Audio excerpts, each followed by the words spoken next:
Muito bem, abra sua Bíblia em 2 Reis capítulo 6. 2 Reis capítulo 6. Nós começamos a falar desse texto de manhã e pensando em alguns princípios para uma vida bem-sucedida. 2 Reis capítulo 6. Vamos lá, eu quero ler mais uma vez esse texto. Acompanhe aí, a partir do verso 8. O rei da Síria estava em guerra contra Israel, e em conselho com os seus oficiais disse: em tal e tal lugar estará o meu acampamento. Mas o homem de Deus que mandou dizer ao rei de Israel: evita passar por tal lugar, porque os sírios estão descendo por ali. O rei de Israel enviou tropas ao lugar de que o homem de Deus lhe havia falado e de que tinha avisado, e assim se salvou mais do que uma ou duas vezes. O rei da Síria ficou angustiado com esse incidente, então chamou os seus servos e perguntou: vocês não vão me dizer quem dos nossos está do lado do rei de Israel? Um dos servos respondeu: ninguém, ó rei, meu senhor, mas o profeta Eliseu, que está em Israel, conta ao rei de Israel as palavras que o Senhor fala no seu quarto de dormir. Amém, queridos? Então, hoje pela manhã, nós começamos a falar sobre esse ministério miraculoso do profeta Eliseu. Lembram que ele sucedeu quem? Profeta, e ele fez um pedido assim diferente, né? Não foi? Ele pediu o quê? Uma porção dobrada do Espírito poderoso do profeta Elias. Que oração, hein? Mas ele não estava pensando na glória dele não, né, queridos? Mas na glória de Deus. E proporcionalmente, vamos dizer assim, ele na verdade fez praticamente o dobro dos sinais que o profeta Elias fez. É interessante isso, né? Mas aqui, nesse episódio, ele faz previsão das manobras militares dos inimigos, dos sírios. Tudo que eles armavam, arquitetavam, planejavam, Eliseu chegava para o rei de Israel e diz: não vai para lá não faça isso não, porque eles estão armando uma cilada e tal, e tudo dava errado para o rei sírio.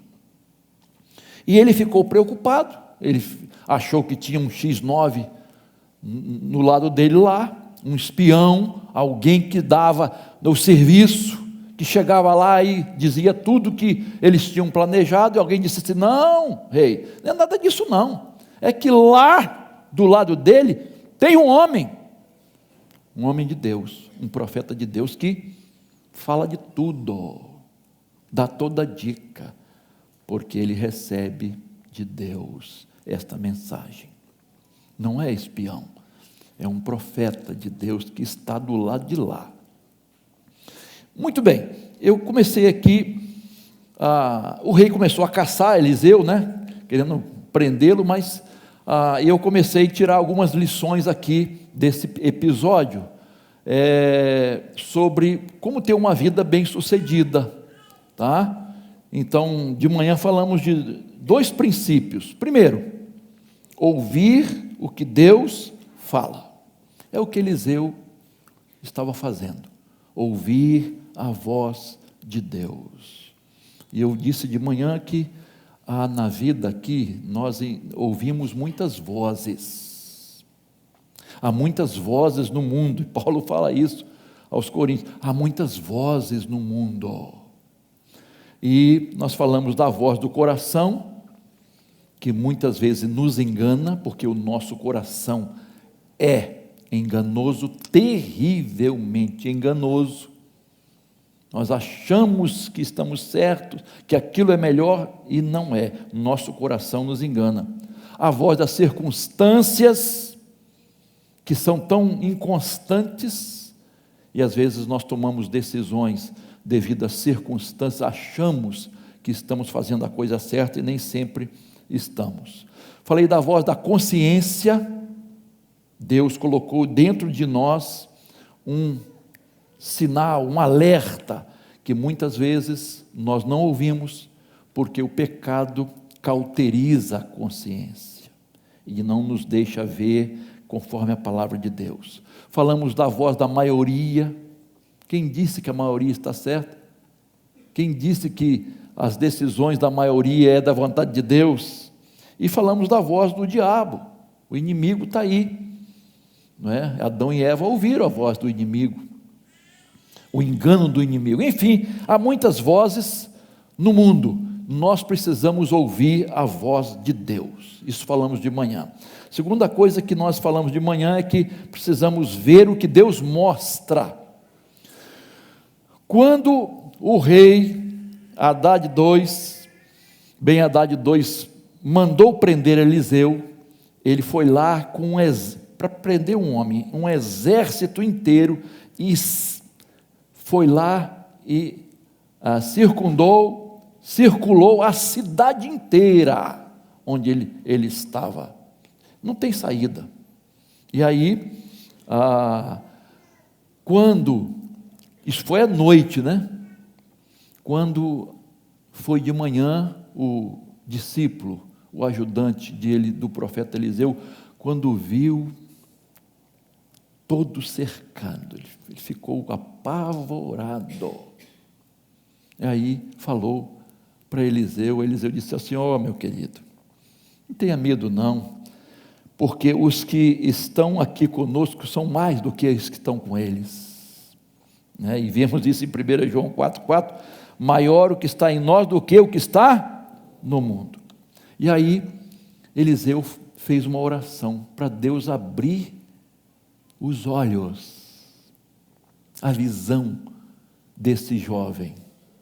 E aí, quando isso aconteceu, ele viu, irmãos, um exército angelical de cavalos e carros de fogo ao redor deles, ali onde estava Eliseu, protegendo Eliseu naquele momento. Irmãos, e aí a lição que extraímos aqui é que nós precisamos ver o que Deus mostra, isto é, os nossos olhos espirituais precisam ver as coisas espirituais. Nós não conseguimos ver com os nossos olhos carnais, humanos, as coisas de Deus. Irmãos, nós vivemos no mundo espiritual, há coisas acontecendo no mundo espiritual que às vezes nós não percebemos. O inimigo está atacando os lares, as famílias, os casais, os casamentos. O inimigo está querendo derrubar, matar, destruir. E às vezes nós não percebemos, nós estamos com os nossos olhos só nas coisas materiais, nas coisas da vida, e esquecemos de que nós vivemos no mundo espiritual também. Francis Schaeffer, ele definiu, interessante a definição dele, dizendo que é como uma casa de 2 andares. No primeiro andar são as coisas desta vida, mas no segundo andar há um mundo espiritual. Está acontecendo coisas no mundo espiritual, queridos. E às vezes nós não percebemos. Que lição aprendemos aqui, irmãos? Nós precisamos entender que Deus está cuidando de nós. O perigo pode nos assustar, as coisas podem estar acontecendo ao nosso redor que podem trazer temor e pavor, mas Deus coloca um exército de anjos ao seu redor, guardando sua vida. Nada chega a você sem passar por Jesus. E eu disse de manhã, quando alguma coisa chega a você, porque passou por Jesus, porque isso então vai ser uma bênção na sua vida. Quando Deus permite certas coisas acontecerem, que nós achamos que não são muito boas, que nós tememos, que nos apavoram, é porque Deus está trabalhando através daquilo, e vai ser uma bênção na sua vida. Você crê nisso, meu irmão? Amém. Muito bem, eu quero partir para a terceira lição aqui. Terceiro segredo para uma vida bem-sucedida é falar o que Deus ensina. Aí vai para o verso 18, por favor, leia. E quando os sírios desceram contra ele, Eliseu orou ao Senhor e disse: peço-te que firas esta gente com cegueira.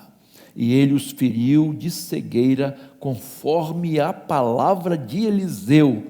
Então Eliseu lhes disse: não é este o caminho, nem esta a cidade. Vocês estão enganados aqui, não é? Sigam-me e eu os guiarei ao homem que vocês estão procurando. E os guiou à cidade de Samaria. Quando eles chegaram a Samaria, Eliseu disse: ó Senhor, abre os olhos destes homens para que vejam. E o Senhor abriu os olhos deles e viram que eis que estavam dentro de Samaria. Lembre-se que esse exército foi lá para prender Eliseu. Eles tinham que levar Eliseu para o seu rei. E aí Eliseu ora, eles são atacados de um tipo de uma cegueira. Eu não acho que foi a cegueira total, não, né? Eles estavam vendo assim, com muita dificuldade, mas conseguindo caminhar. E aí eles são guiados pelo profeta Eliseu para outra cidade, para Samaria, que ficava mais ou menos uns 15 quilômetros deles ali. E aí, irmãos, eu vejo aqui o seguinte: quando Deus te protege, ninguém pode te tocar. Ninguém pode te tocar. E 1 João capítulo 5, verso 18 diz que Deus guarda aquele que é nascido de Deus e o maligno não pode lhe tocar. Meu irmão, minha irmã, se você é um servo de Deus, uma serva de Deus, um crente em Jesus Cristo, o maligno não tem poder de tocar na sua vida. Não tem, porque você está guardado pelo Todo-Poderoso. Então creia nisso, meu irmão. E aí, veja bem, os soldados completamente cegos foram conduzidos lá para Samaria, e eles recuperam, pela oração de Eliseu, né, a visão. Sabe o que eu quero destacar aqui, irmãos? Eliseu nunca agia por conta própria. O que ele falava era por orientação de Deus. Eliseu não abria a boca para falar o que ele achava. Ele falava tudo por orientação de Deus. Por isso, os planos do rei da Síria eram todos fracassados, porque ele seguia e falava aquilo que Deus estava orientando ele falar. E eu acho interessante, irmãos, que na Bíblia você vai encontrar assim, Deus falando e os servos obedecendo. Repara o texto. E aqui, veja o que o texto diz: Eliseu orou pedindo a cegueira, e aconteceu conforme a palavra de Eliseu. Gente, que coisa interessante. Isso aconteceu com Moisés também. E Deus fez aquilo que Moisés falou.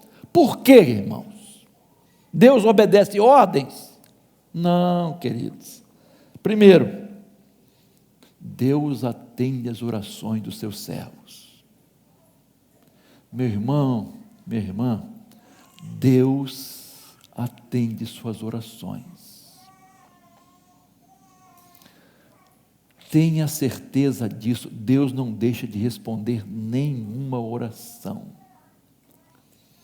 Ele nos deu esse poder de orar em nome de Jesus. O poder não é nosso, o poder está no nome de Jesus. Então Deus vai ouvir a sua oração.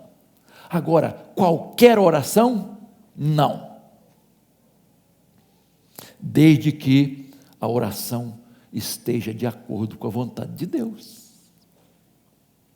Se a sua oração não é egoísta, não é presunçosa, não é arrogante, Deus vai atender, porque você orou segundo a vontade de Deus. 1 João 5,14, e esta é a confiança que temos para com Ele, que se pedimos alguma coisa, segundo a sua vontade, Ele nos ouve.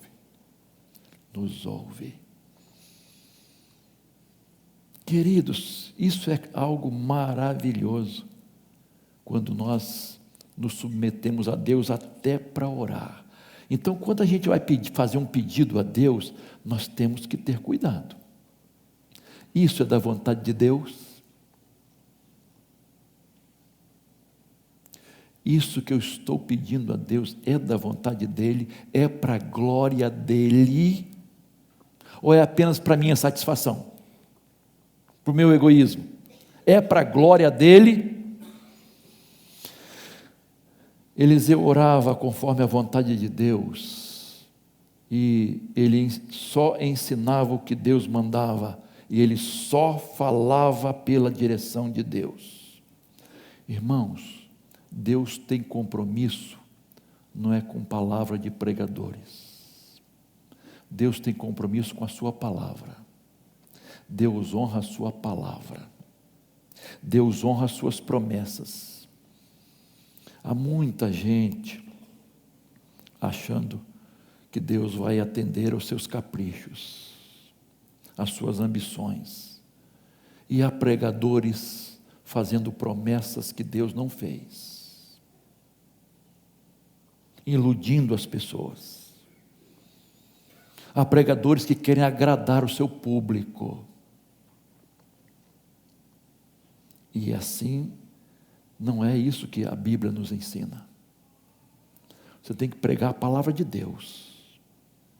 E às vezes, muitas vezes, a palavra de Deus vem ao encontro das nossas necessidades.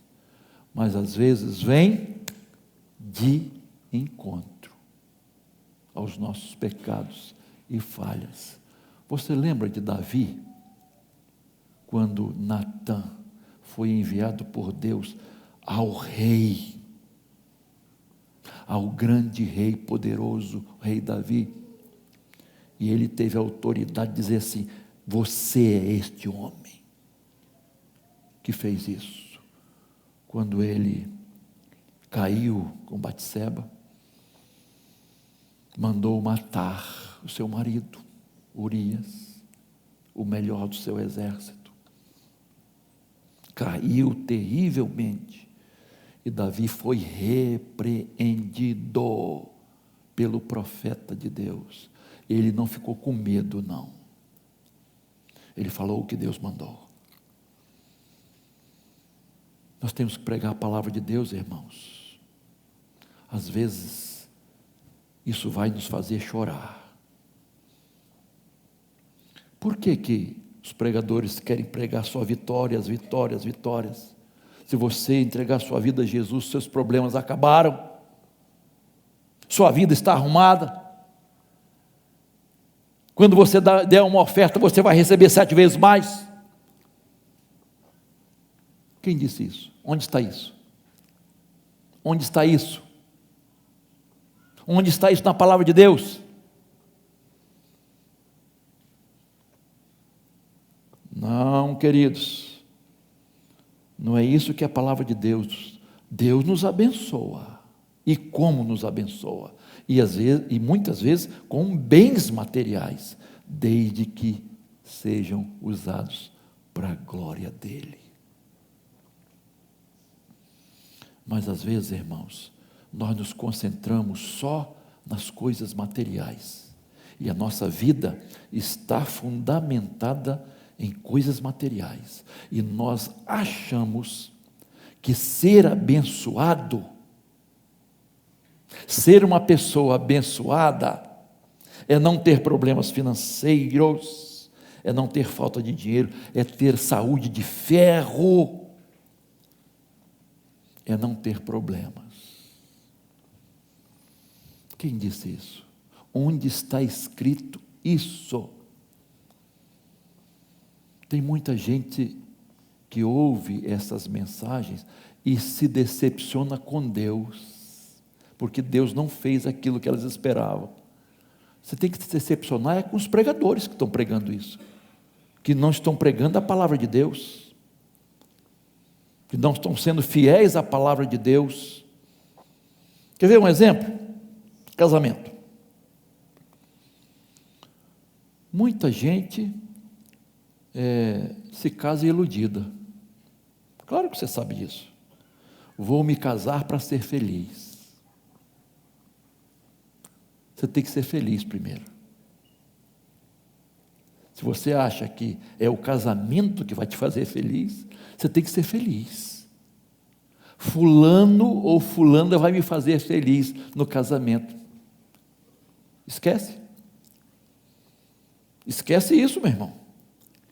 Não terei crise no meu casamento, porque o casamento é da vontade de Deus.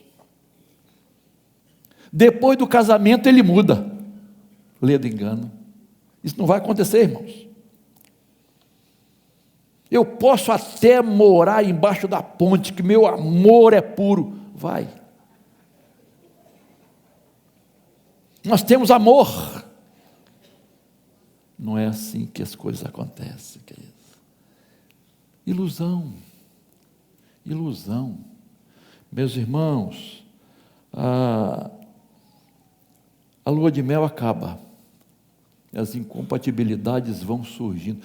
Me separei por causa de incompatibilidade. Gente, qual o casamento que não tem incompatibilidade?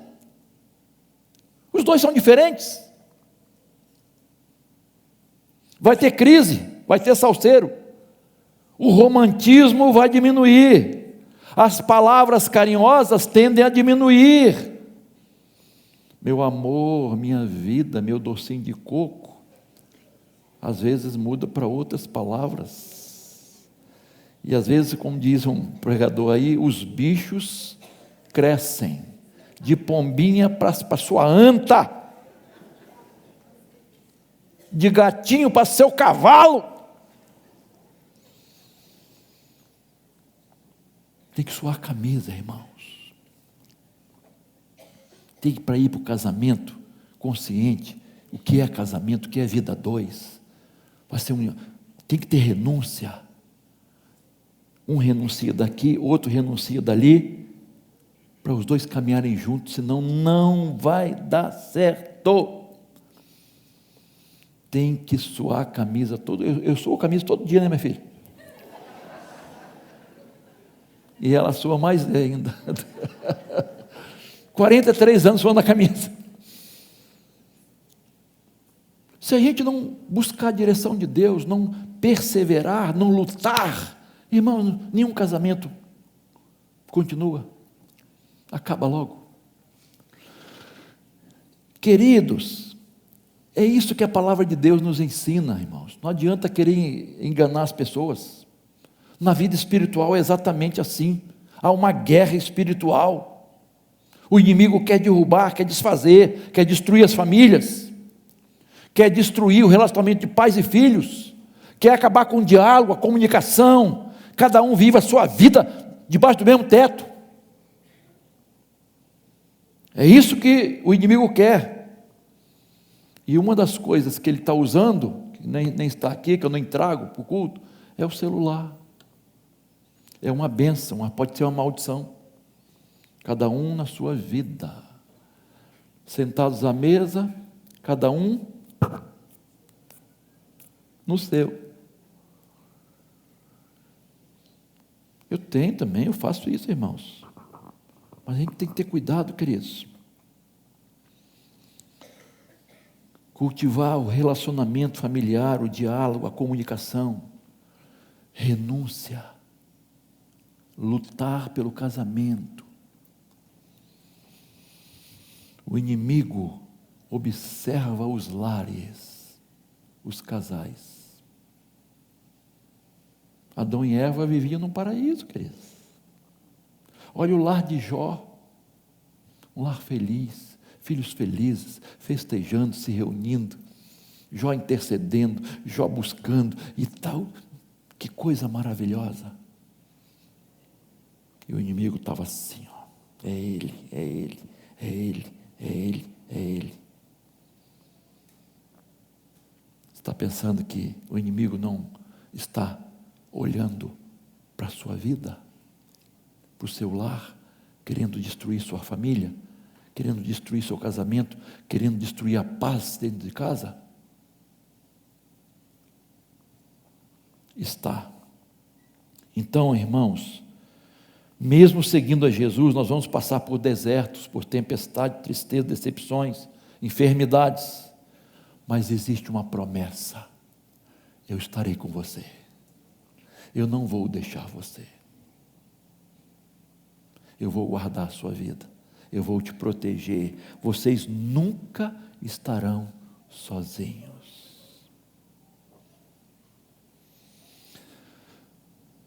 Último lugar, vimos que precisamos ouvir o que Deus fala, ver o que Deus mostra, falar o que Deus ensina e, por último, fazer o que Deus manda.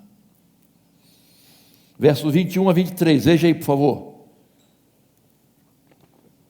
Quando o rei de Israel os viu, perguntou a Eliseu: meu pai, devo matá-los? Devo matá-los?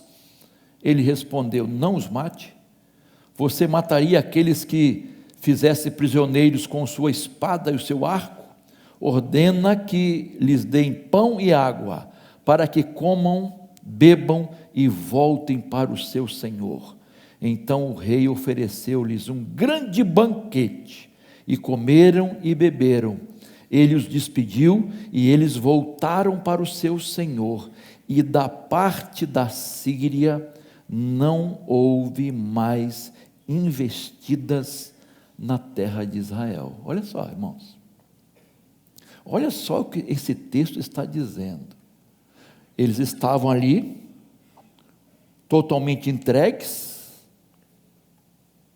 sem poder de ação, de reação, dominados, prisioneiros. O rei diz: eu devo matá-los? Não, não faço isso não. E poderia dizer: você fez o quê para prendê-los aqui? Você usou do seu exército? Você fez o quê? Você vai matá-los assim? Irmãos, a execução dos inimigos prisioneiros era costume, era normal. Mas o profeta diz: não faça isso. Em vez disso, vocês vão dar pão e água. E eles receberam um banquete, obedecendo a orientação do homem de Deus. Algo totalmente incomum. Algo que não acontecia, estava fora dos costumes da época, anormal. Em vez de violência, guerra e morte, irmãos, sentaram juntos, comeram juntos, conversaram, estabeleceram paz. Isso não é normal. Aquele povo aprendeu isso só séculos depois. E olha o que Paulo fala aos Romanos, capítulo 18 a 21, 12, 18 a 21. Olha só o que Paulo diz: devemos viver em paz com todos, não se vingar. Pelo contrário, se o teu inimigo tiver fome, dá a ele de comer. Se tiver sede, dá a ele de beber. Porque fazendo isso, amontoarás brasas vivas sobre sua cabeça. Você vence o mal com o bem. Irmãos, foi isso que Eliseu fez. E o último verso ali, olha, verso 23. E da parte da Síria não houve mais investida na terra de Israel. Queridos, por um período, isso aconteceu. O rei Jorão fez o que o profeta Eliseu disse: a paz reinou, parou a guerra, o amor venceu o ódio, a gentileza venceu a vingança, o bem venceu o mal. Algo, repito, com ênfase, anormal. Queridos, estamos prontos a fazer o que Deus manda, mesmo contra a nossa vontade, mesmo aquilo que fuja à normalidade, aquilo que é comum, aquilo que está acontecendo. Olha, Deus nos manda buscar a paz, Deus nos manda ser humildes, Deus nos manda perdoar, Deus nos manda ser pacífico e gentil, amar, ter comunhão, evitar brigas, violências, agressões. É isso que Deus fala conosco, que devemos fazer. Infelizmente, irmãos, essa paz não durou para sempre, entre Israel e Síria, mas até nisso, nós aprendemos. Por quê? Porque paz se persevera nela. Para ter paz, você tem que perseverar. Continuar buscando e buscando e buscando e buscando, porque vão acontecer coisas estranhas. Mas é preciso perseverar.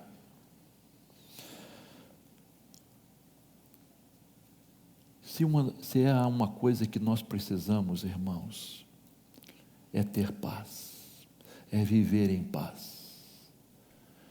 Isso significa qualidade de vida. Qualidade de vida para você e para mim. Viver em paz. As pessoas que vivem em guerra, as pessoas que guardam ódio no coração, que guardam amarguras, que guardam vingança, desejo de vingança, elas começam a adoecer, irmãos. Quem nega perdão começa a adoecer. O mal está dentro de nós. Quer viver? Quer ter qualidade de vida? Tira esse veneno de dentro de você. Tira essa raiva, essa mágoa, assim, perdoa. Mas não merece. E daí? Perdoa. Entrega para Deus. Não fica com esse desejo de vingança, não, irmão. Dentro de casa nós precisamos de paz. Jesus disse que uma casa dividida contra si mesmo, o quê? Não subsistirá. Um reino contra si mesmo não subsistirá. Um casamento dividido não subsistirá. Tem que ter paz. Tem que reinar a paz. Agora, para isso acontecer, você está disposto e disposta a fazer algo diferente? A fazer algo anormal? A fazer algo que lá no seu interior você não quer, porque você está com raiva? Está disposto, disposta? Ah, pastor, é muita humilhação. É humildade. Quando duas pessoas estão brigadas, quem busca a reconciliação, irmãos? Quem está mais certo ou quem está mais errado? Não é quem está mais certo, nem quem está mais errado. é quem está mais incomodado, quem é mais humilde, mesmo se achando certo, vai tentar resolver o problema para tirar isso do coração. Tirar isso do coração. Se a pessoa não quer, aí é outra história. Se ela diz não, já é outra história. Você fez a sua parte. Você até se humilhou. Mesmo se achando certo, você tentou amenizar a situação. Buscar reconciliação. Mas a pessoa não quis, está nas mãos de Deus. A sua parte você fez. Por isso que Paulo diz, no que depender de vocês, tenham com todos. Você está em paz com a sua sogra, meu irmão?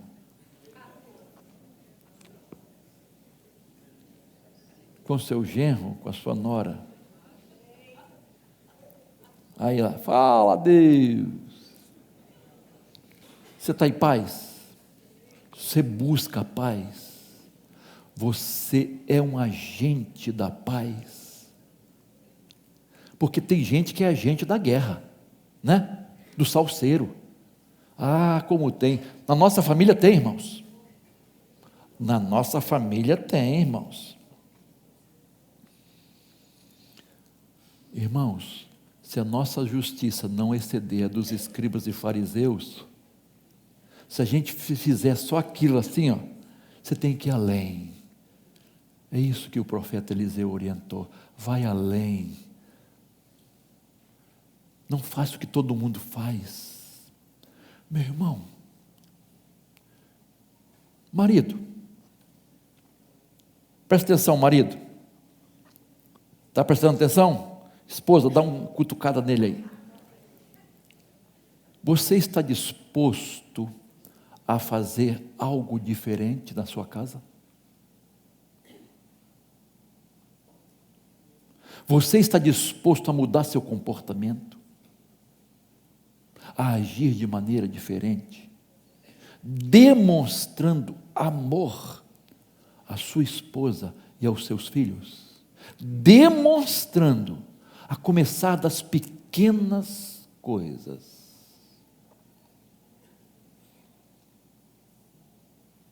Você está disposto a amar a sua esposa como Jesus amou a igreja? A estar disposto a morrer pela sua esposa? Outro dia um pastor falou assim, o casamento até que a morte o separe, que ela morra. Eu quero continuar vivendo. Não, não é assim não, irmão. Não pode. Marido, está disposto a fazer algo diferente para alegrar a sua esposa? Pensa, não sou eu que vou dizer que você tem que fazer não, meu irmão. Pensa aí. Pensa o que agrada a sua esposa. O que a deixa feliz. O que ela gosta de ouvir. Hein, pastor Geraldo? O que ela gosta? Pois é, o que ela gosta de ouvir? Como você alegra o coração dela, fazendo o quê? Começa a fazer, irmão. Começa a fazer. Hã? Pix. Fazer um pix.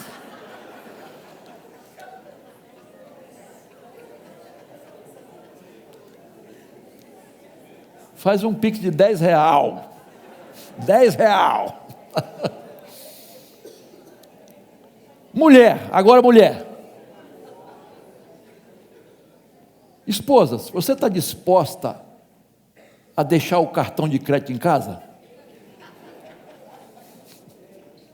Fala, Deus. O que agrada o seu marido? Em todas as áreas.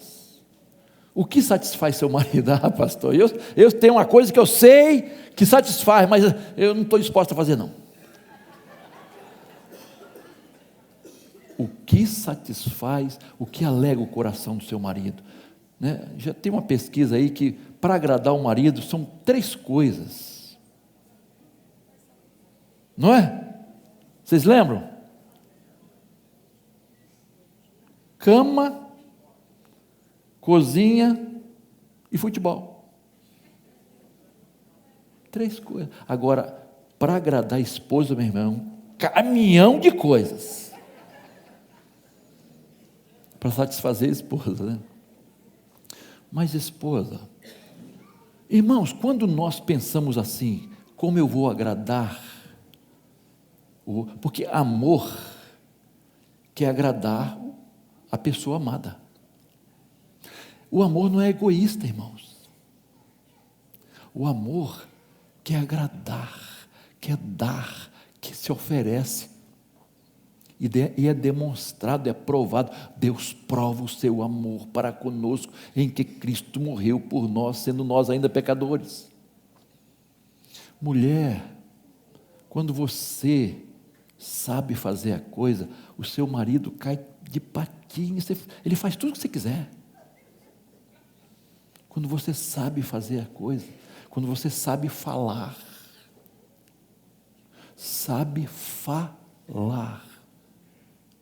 às vezes a pessoa até está certa, está com a razão, mas ela não sabe como falar e a hora de falar.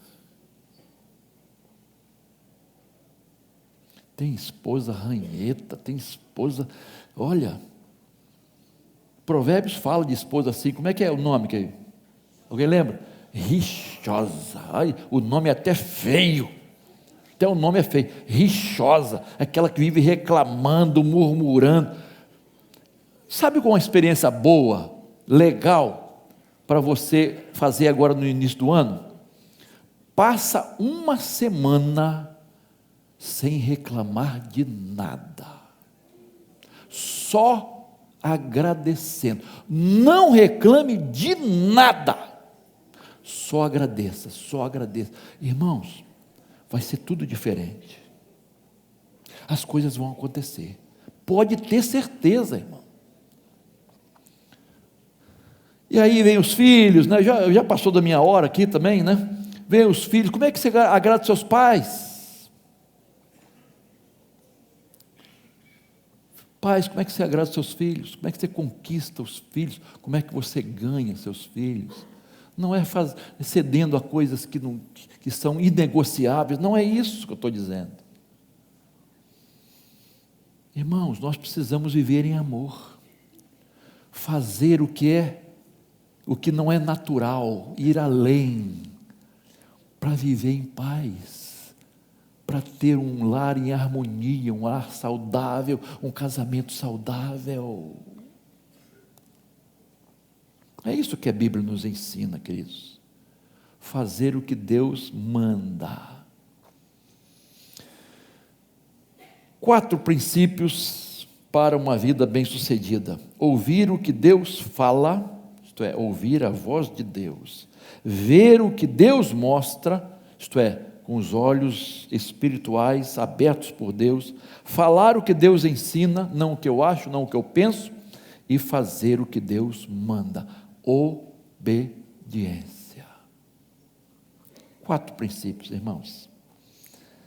Irmãos, não tem como não ser bem-sucedido se a gente seguir esses princípios aqui. E todos eles estão nesse texto bíblico. Não estou inventando moda, não. Que Deus nos ajude, queridos, para que possamos querer ser bem-sucedidos na vida, não só em 2025, mas a vida inteira, glorificando a Deus, vivendo para a glória de Deus. Amém, queridos?